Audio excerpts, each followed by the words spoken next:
स्थूल जगत और सूक्ष्म जगत। इस प्रश्न का उत्तर अगर आपने वायु पुराण का अध्ययन किया हो तो उसमें बड़ा विवेचन युक्त इसका उत्तर है।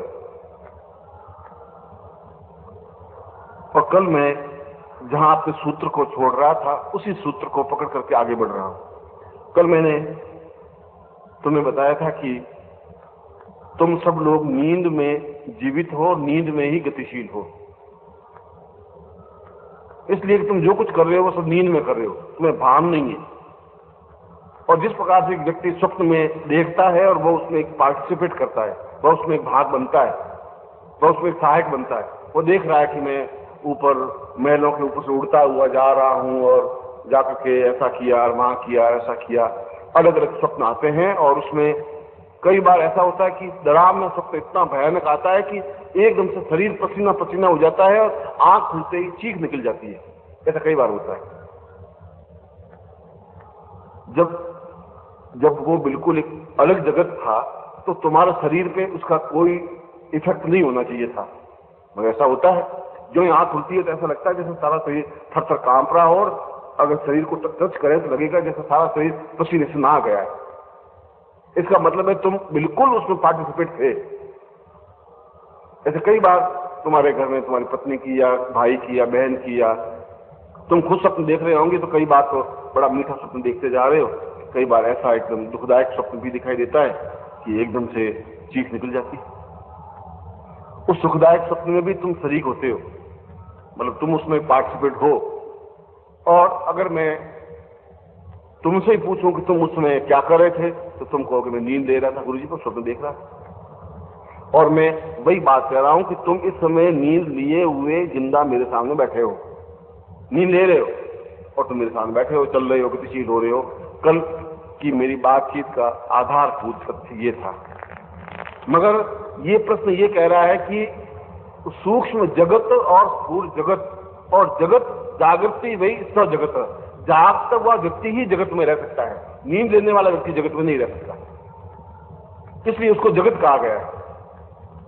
संसार का अर्थ यह है कि संसार, मैं जैसा हूं और मुझे जो सारभूत दिखाई दे रहा है वो संसार है।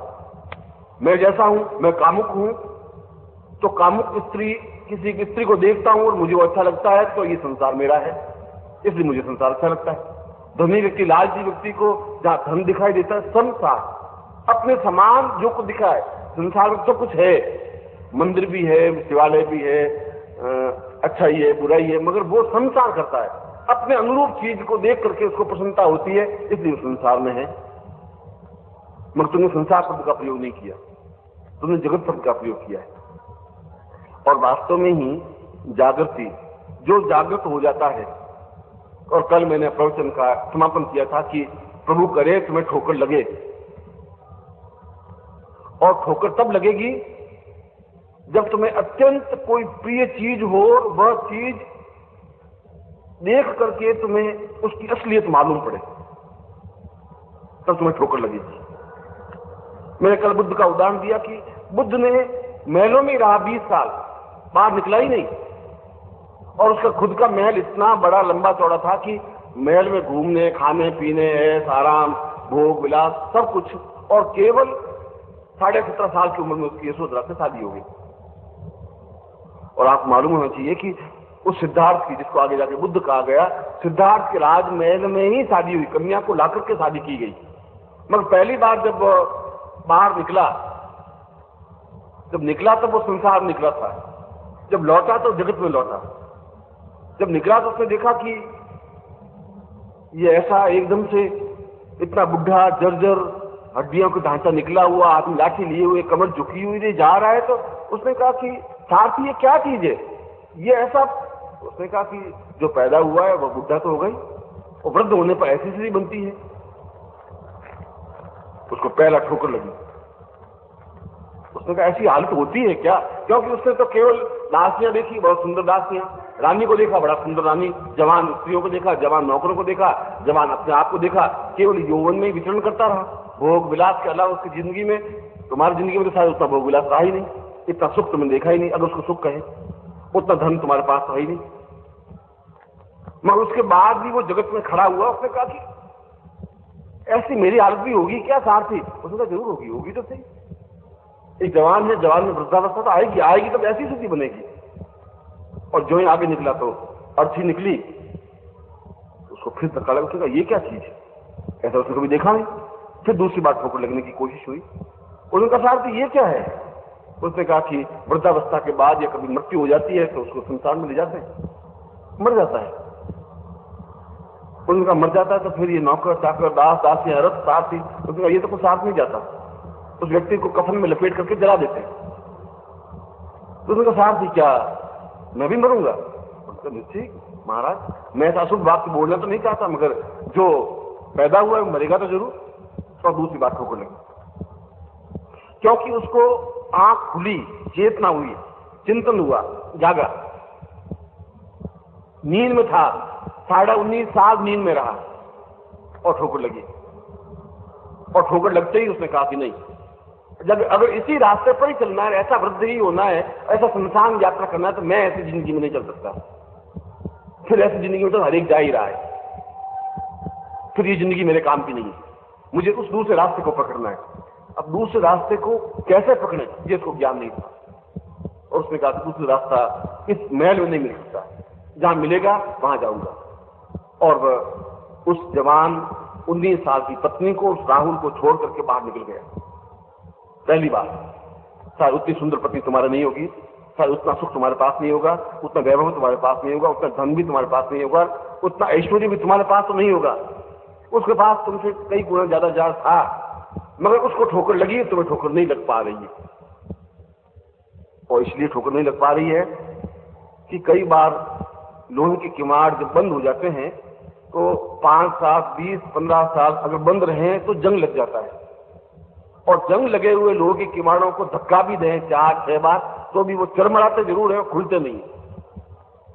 अब या तो कोई ऐसा व्यक्ति बार बार धक्का देता ही रहे और 15 20 25 50 बार जोर से धक्का दे तो वो उसके ऊपर जंग लगा हुआ हटे और किवाड़ खुल जाए।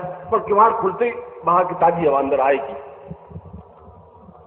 और तुम्हारी जिंदगी के 20-25 साल से तुमने किवाड़ बंद कर रखे हैं, जंग लग गया है। मैं चाहे 1 ठोकर मारूं, चाहे 4 ठोकर मारूं, चाहे 6 ठोकर मारूं, किवाड़ बड़े मजबूत हैं, इस बात को मैं भी सोच रहा हूं। चाहे मेरे पैर टूट सकते हैं, लहूलुहान हो सकते हैं, मगर ये किवाड़ खुल जाए ये मेरा सौभाग्य होगा।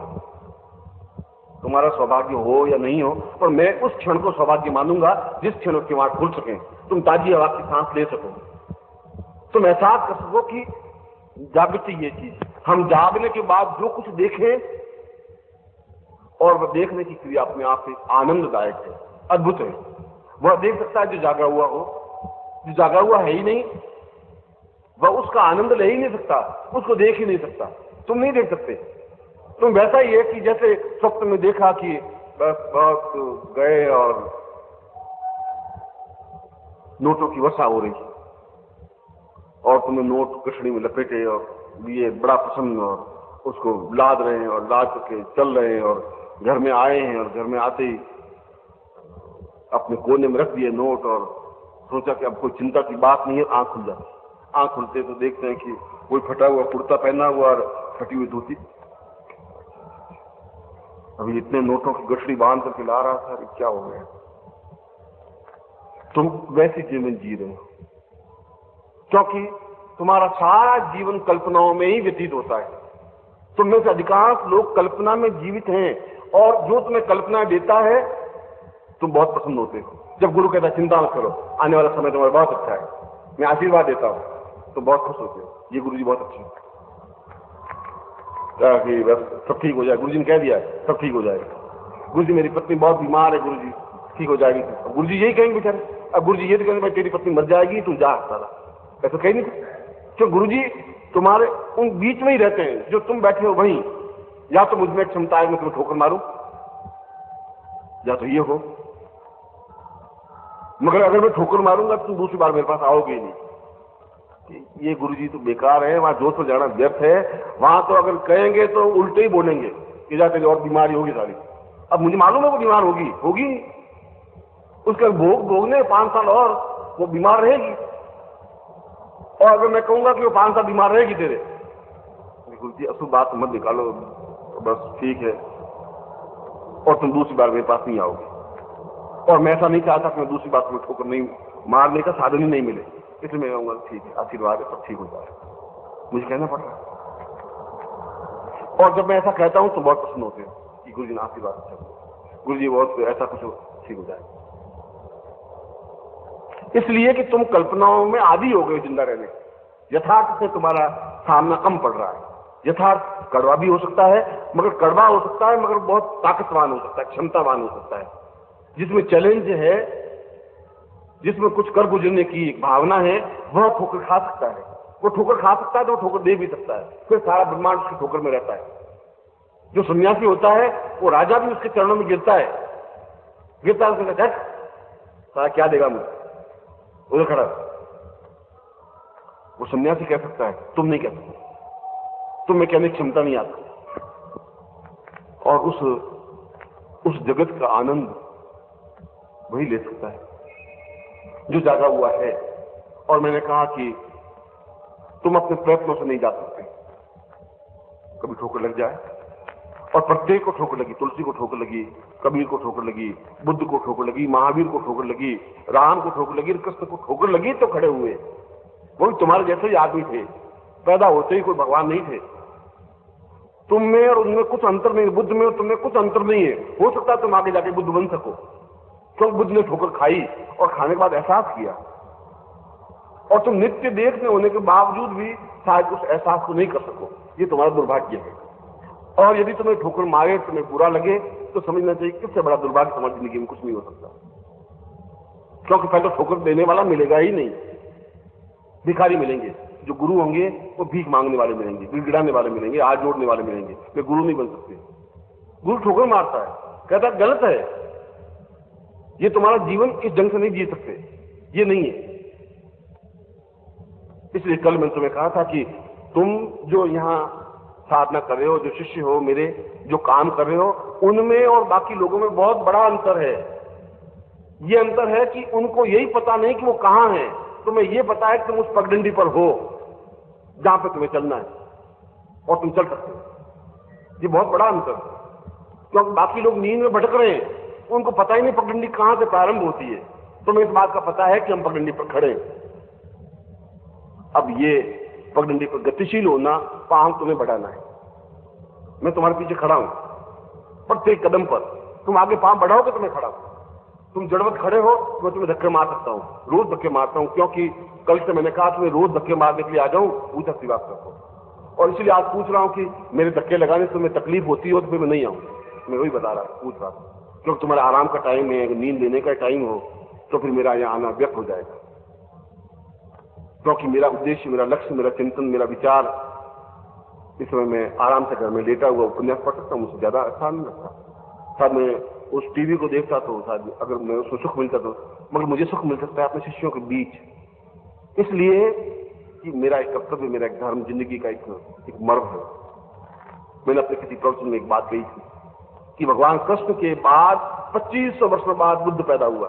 ठीक 2500 वर्ष अगर हमारे देखा जाए तो काल पुरुष का एक क्षण है, एक दिन है, पूरे 2500 वर्ष। और बुद्ध के ठीक 2500 वर्ष पूरे हुए, फिर एक नई, एक चेतना, एक नया व्यक्तित्व जरूर उभरेगा। हम पहचान पाए, हम समझ पाए, उस ठोकर को एहसास कर सके, उसके प्रति कृतज्ञ बन सके। क्योंकि अगर वो तुम्हारे सामने गिड़गिड़ाएगा, हाथ जोड़ेगा, तुम्हें रिक्वेस्ट करेगा, तो गुरु बन ही नहीं सकता। गुरु का मतलब ही यह है कि तुम्हें चोट पहुंचाए। कबीर ने साफ कहा है कि गुरु कुमार शिष्य कुंभ है, गड्ढी गड्ढी काटे खोट, ठोक ठोक करके उसकी खोट निकालता है, बार बार ठोकता है, गड्ढी गड्ढी, भीतर भीतर सहज के, बाहर बाहर चोट पहुंचाता है। वो चोट पहुंचाता है तो घड़ा बनता है, और घड़ा बनता है तो उसमें रखा हुआ पानी बहुत ठंडा, निर्मल, शुद्ध, स्वच्छ, शीतल होता है, सैकड़ों लोगों की प्यास बुझा सकता है। इसलिए कि उसने ठोकर खाई, उसने चोटें खाई, तब उसमें पानी रखने की क्षमता आई, इसलिए वो सैकड़ों लोगों की प्यास बुझा सकते। अंततः केवल मिट्टी का लौंडा बन के रह जाता है, जैसे तुम लोग हो। अब इस मिट्टी के लौंडे का दिया बन सकता है, घड़ा भी बन सकता है। अगर तुम में चोट खाने की ताकत हो तो और जिस दिन मिट्टी खड़ी होकर कह देगी कि आपने चोट मत दीजिए, ठीक, तुम अपनी जगह में, तेरा मेरा क्या संबंध है, चोट देने का क्या ठेका, तो केवल मिट्टी बन के रह जाएगी। मिट्टी तो हुई, क्योंकि यह शरीर उस मिट्टी में जाकर मिलेगा ही। और इसीलिए जब इसने प्रश्न किया कि उस जगत के स्थूल जगत, तो स्थूल जगत में 5 तत्व हैं। भूमि तत्व जिसको मिट्टी कह रहा हूं, और जिस मिट्टी में मिलना ही है, चाहे मुसलमान है तो जमीन के अंदर मिलेगा, और हिंदू है तो जल करके मिलेगा तो मिट्टी में, क्योंकि मिट्टी तत्व है। इसलिए स्थूल जगत ये 5 तत्वों से जो तुम्हारा शरीर है, और इस शरीर से जो कुछ तुम देख रहे हो वह स्थूल जगत है, उतना ही जितना तुम देखते हो। और मैंने कहा तुम वही देखते हो जो तुम्हें अच्छा लगता है। जो कामुक है वो केवल कामना ही देखेगा और कुछ देख ही नहीं सकता। वो वृद्धा स्त्री को नहीं देखेगा, उसको अच्छा लगेगा भी नहीं। तो किसी सुंदर स्त्री को देखेगा तो उसका एक क्षण बहुत अच्छा बीतेगा, ये बड़ी सुंदर। और दुकानदार पर अगर 2 पैसे उसने नफे कमा लिए और लालची व्यक्ति है तो बड़ा खुश होगा, ये ठीक मुर्गा फंसा, क्योंकि तुम वही देख रहे हो। इसलिए स्थूल जगत का व्यक्ति वही देखता है जो वह देखना चाहता है, जिसको देखने से उसको आनंद मिलता है, जिसको देखने से उसको संतोष होता है। और यह स्थूल देह मिट्टी, क्योंकि गुरु कुमार शिष्य कुमार वह तो मिट्टी है ही, और तुम मिट्टी के लौंदे हो, तो साफ बता रहा। वायु पुराण ने स्पष्ट कहा है कि व्यक्ति 5 साल का हो और 80 साल का हो, है मिट्टी का लौंदा ही। अब जब तक कुमार उसको मिले नहीं, और कुमार मिले और उस मिट्टी की सौभाग्य उदय हो कि वो कुमार उस मिट्टी को हाथ में ले, वायु पुराण बोल रहा है। और फिर कुमार मिले और उसको एक दिया बनाने की कोशिश करे, उसको उस मिट्टी से घड़ा बनाने की कोशिश करे, और वह एक चोट लगाती समझ जाता है कुमार कि इस मिट्टी में ताकत है, दूसरी चोट खा सकता है, ये तीसरी चोट खा सकता है। जमीन पर पड़ी हुई रेत को उठा करके मिट्टी का दिया नहीं बना सकता, उसके लिए वह मिट्टी को तैयार रौंदता है, पैरों से खूब मसलता है, और मसल करके उसको लसदार बनाता है। और लसदार बनाने के लिए पैरों से प्रहार करता है, हाथों से प्रहार करता है, और तब वह मिट्टी उस लायक बनती है जब वो दिया बनता है। शुरू में जमीन पड़ी हुई रेत से मिट्टी दिया नहीं बन सकता, घड़ा नहीं बन सकता। इसलिए वायु पुराण में कहा है कि जो केवल मिट्टी के लौंदे हैं वे स्थूल जगत में, और वे जो स्थूल जगत में है तो स्थूल में तो केवल 5 तत्व ही है जिनसे तुम बने हुए हो। इसलिए अभी कल विश्वामित्र जो शरीर चल रहा था, उसमें जब कृष्ण को कहा कि तुम्हें ऊपर स्वर्ग में जाना है, उसने कहा कि ये मनुष्य ऊपर नहीं पहुंच सकता स्वर्ग में, इसलिए कि इस मनुष्य के शरीर में दुर्गंध है। और ये तुम्हारे शरीर को चीर फाड़ के देखा जाए तो उसमें क्या निकलेगा, उसमें पिशाब, उसमें टट्टी, उसमें थूक, उसमें श्लेष्मा जिसमें खंखारा जिसको कहते हैं, और उसमें घाव। इसके अलावा तुम्हारे शरीर में और क्या चीज है जिस पे गर्व कर सके हम? ऐसा कुछ है ही नहीं। और विश्वास नहीं हो तो जब शरीर खत्म हो जाता है तो घंटे भर बाद ही उसमें दुर्गंध आने लग जाती है। 4 घंटे बाद तो नाक पकड़ के उसके पास में निकलने लग जाता है। इतना गया बीता शरीर है कि 4 घंटे भी उसमें कुछ नहीं रह सकता, इतनी दुर्गंध आने लग जाती है। ऐसे दुर्गंध युक्त शरीर को वो कह रहा था विश्वामित्र कि मैं कृष्ण को स्वर्ग में ले जाना चाहता हूं, और स्वर्गवासी कह रहे हैं कि इस शरीर में गंध है, दुर्गंध है, इसलिए स्वर्ग में नहीं पहुंच सकता। और जो स्थूल जगत में है उसके शरीर में तो दुर्गंध है, क्योंकि उन तत्वों से बना हुआ है, और ये तत्व अपने आप में दुर्गंध युक्त ही है। तुम्हें केवल 24 घंटे स्नान मत करिए, शरीर से दुर्गंध आनी शुरू हो जाएगी। तुम 48 घंटे स्नान मत करिए, पास में से चलने वाला व्यक्ति कहेगा क्या बात है, शरीर दुर्गंध कैसे आ रही है, स्नान नहीं किया क्या? तुम्हारा शरीर कितना गया बीता शरीर है कि 48 घंटे बाद उसमें से दुर्गंध निकलनी शुरू हो जाती है। तुम गर्व किसमें कर रहे हो? क्या है तुम्हारे पास जिसमें तुम गर्व कर रहे हो? तुमने उस शरीर को कैसे तैयार किया है? क्या उसको साबुन लगाने से मांस तो साफ हो जाएगा? उसमें चमक नहीं आ सकती, और चमक आती तो फिर तुम तो बहुत चमकीले होते। ऐसा नहीं बन सकता। इसलिए स्थूल जगत, जो कुछ हम देखना चाहते हैं और जो कुछ हम देखते हैं और जिनको देखने समय प्रसन्नता होती है, और वो प्रसन्नता क्षणिक है, क्योंकि वो तो राह चलती हुई लड़की है जो तुम्हारे जीवन में उसका कोई महत्व तो है ही नहीं। वो बनिया तो करोड़पति दुकान पर बैठा है जिसका तुम्हारे जीवन को संबंध नहीं है, मगर तुम खुश हो रहे हो उसको देख, क्योंकि तुम्हारे अंदर वे भावनाएं बहुत तीव्रता से उठती हैं। इसलिए तुम जो कुछ देखना चाहते हो वही तुम देख सकते हो, इसके अलावा तुम देख ही नहीं सकते। मैं तुम्हें कहूं मैं जगा करके तुम्हें उस आनंद को दिखाना चाहूं, तुम कहां से देखोगे, क्योंकि देखने का भाव तुम्हारे पास नहीं है। उस देखने के भाव में तुम्हें सूक्ष्म जगत में जाना पड़ेगा, और वह सूक्ष्म जगत जब इस स्थूल जगत को तुम पार करने की क्रिया करोगे, और पार करने की क्रिया अंदर जो कुछ दुर्गंध है उसको समाप्त करने की क्रिया को कुंडलिनी कहते हैं। अंदर जो कुछ सुप्तावस्था में है उसको जगाने की क्रिया को कुंडलिनी जागरण कहते हैं। और वह कुंडलिनी जागरण ठोकर के अलावा और कोई तरीके से जाग ही नहीं सकती।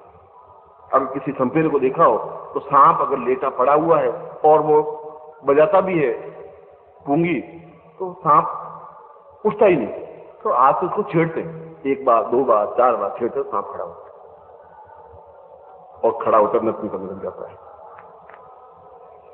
उस कुंडलिनी को छेड़ने वाला होना चाहिए, जगाने वाला होना चाहिए। और कब जगाएगा वो, जब जगाएगा कि मिट्टी तैयार है अब दिया बनने के लिए, तो गुरु बराबर देखता रहता है कि मिट्टी बराबर तैयार हुई कि नहीं हुई। जो तैयार हुई तो अपने आप उसको बनाने की कोशिश कर देगा, फिर देख लेगा ये दिया ठीक बनेगा, मिट्टी का घड़ा ठीक बनेगा, ये क्या चीज बनेगी। वो गुरु जानता है, कुमार जानता है इस मिट्टी से क्या बन सकता है। मगर मिट्टी खुद तैयार हो, उसके प्रति धन्यवाद हुए लिए हुए, मिट्टी खुद बिल्कुल लसदार हो उस प्रकार के बनने के लिए। और जब वह सूक्ष्म जगत में उस कुंडली जागरण के माध्यम से जाता है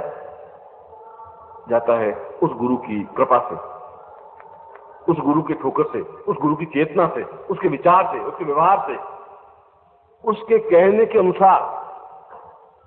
गुरु करे वैसा करने की जरूरत नहीं है, गुरु कहे जैसा करने की जरूरत है। कि गुरु का भाव दृष्टि कुछ और है, तुम शायद उसको समझोगे नहीं, तुम आज भी नहीं समझ पाए। 5000 वर्ष हो गए कृष्ण को, और आज भी हम उसकी सैकड़ों प्रकार से आलोचना कर लेते हैं कि गोपियों के साथ रात खेलता ही रहा, क्योंकि तुम्हारे अंदर की दबी हुई बात में इसके अलावा कुछ कह ही नहीं सकती। इसके अलावा तुम सोच ही नहीं सकते, तुम स्थूल हो, उस सूक्ष्मता में तुम नहीं जा सकते। और जिसने सूक्ष्म हम गए वो उन्होंने कृष्ण को योगीश्वर कहा गया। उनका ये योगी है, ये सन्यासी है, ये अपने आप में गुरु है, ये जगत गुरु है, ये अपने आप में परमात्मा है। उन्होंने कहा, यशोदा ने ऐसा नहीं कहा, गोपियों ने ऐसा नहीं कहा, नंदों ने और ग्वाल बालों ने ऐसा नहीं कहा, क्योंकि वो स्थूल में थे, उनको वहीं तक प्रिय था। तुम भी अगर स्थूल में है तो तुम वैसा ही देखोगे, तुम पास हो रहा, तो उस देखने का आनंद कुछ और हो, तब तुम्हें आनंद आएगा, तब स्थूल जगत से तुम बढ़ सकोगे। जिस दिन तुम्हें ऐसा भाव आएगा अपने आप सूक्ष्म जगत में चले जाओ। उस सूक्ष्म जगत और स्थूल जगत में कोई बहुत बड़ा गैपिंग नहीं है, उसके लिए कोई मंत्र नहीं है। जिस दिन तुम्हें यथार्थ आ जाएगी तो एक किनारे खड़े होकर देखने की क्रिया तुम्हें आ जाएगी, फिर तुम्हें हर्ष विषाद नहीं होगा। और ऐसा जीवन में आ सकता है उस गुरु की ठोकर से। और ठोकर का मतलब पैरों से तुम्हारे चोट पहुंचाना नहीं। मैं जो शब्दों से बोल रहा हूं ये ठोकर है, ये ठोकर, इसको ठोकर कहते हैं। कोई पैरों से तुम्हें लात मारे उसको ठोकर नहीं कहते हैं। जब मैं तुम्हें कहता हूं तब ये ठोकर है। जब उस रत्नावली ने तुलसी को कहा कि दिख दिख ऐसे प्रेम को, कहा कहो मैं नाथ, अस्थि चर्म में देह ममता में जैसी प्रीत, ये सारी चमड़ी और एक हड्डियां, इसमें तुम ऐसे प्रीत कर रहे हो, क्या है इसमें? ऐसे प्रीत तुम्हारे राम के प्रति हो, तुम बहुत कुछ बन जाओगे। उसको ठोकर लगी, एहसास हुआ। उसने कोई लात तो मारी नहीं थी रत्नावली ने तुलसी को, कोई बैंत नहीं मारी थी, शब्द का एक घाव लगा, एहसास हुआ, ठीक है यह तो वो जगह। तो वहां तुलसी ने उस आनंद को देखा, उस भगवान राम, उस कृष्ण, उसको पूर्ण रूप से अपने आप में समाहित किया। और आज भी राम, कृष्ण और तुलसी जिंदा रहे। और मैं भी तुम्हें शब्दों के माध्यम से ठोकर लगा रहा हूं, इसलिए ठोकर लगा रहा हूं तुम उस स्थूल जगत से सूक्ष्म जगत में जा सको, उस आनंद को ले सको। उसका प्रश्न और था कि इस स्थूल जगत और सूक्ष्म जगत में कितने सूक्ष्म जगत हैं, किस प्रकार के सूक्ष्म जगत हैं, यह एक और विवेचन का अंश होगा। मैं कल इस प्रश्न के उस उत्तरार्थ को मैं आपको उत्तर दूंगा। मैं एक बात में पुनः आशीर्वाद दे रहा हूं कि इस जिंदगी में तुम कभी जाग सको और जल्दी जाग सको और मेरी चोट बहुत तेजी के साथ तुम्हें लग सके और तुम्हें परिवर्तन अनुभव कर सको। मैं तुम्हें ऐसा ही आशीर्वाद दे रहा हूं, मैं ऐसे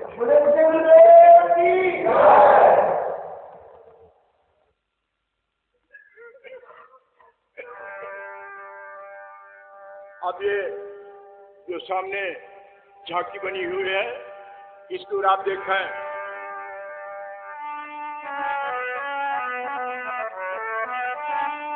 जोगी अजब जोगी अजब देवा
Oh,